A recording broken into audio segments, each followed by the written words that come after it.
Pourquoi le marquage opératoire? En raison des risques d'erreur et notamment d'erreurs de côté. Est-ce qu'à l'échelon individuel, ce risque est un risque patent? Très difficile à dire, on n'a aucune valeur épidémiologique. Ce que l'on sait, c'est qu'il est peu fréquent, de l'ordre de 10-4. Une erreur de marquage pour 10 000 opérations, voire un peu moins.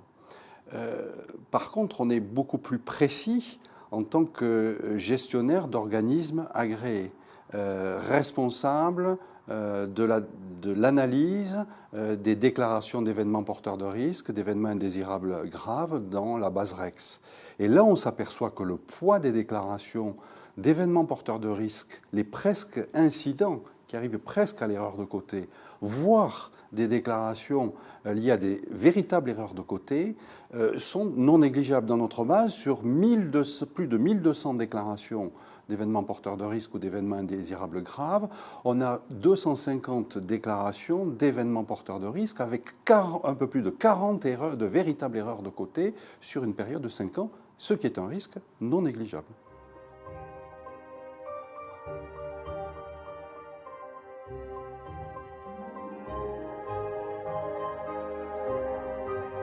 La question est de savoir comment le marquage au sein d'un établissement peut fonctionner. La première règle, il faut qu'il y ait une culture de sécurité, une culture de gestion de risque.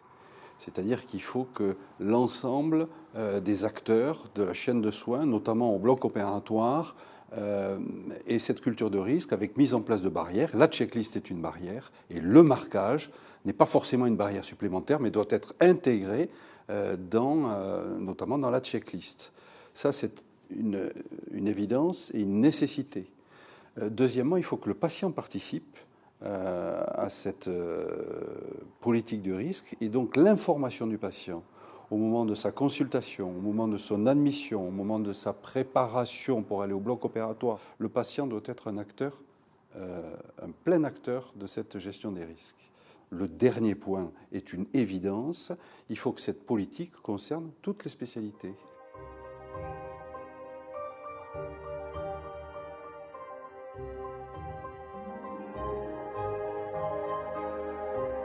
Finalement, la question est l'intérêt d'une recommandation de spécialité.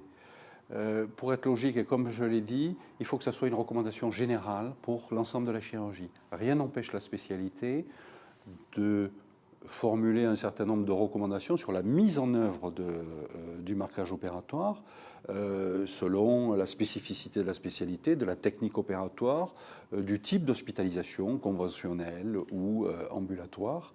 Mais je pense que la recommandation sur le marquage doit rester une recommandation générale pour être en cohérence avec une politique de gestion de risque au bloc opératoire.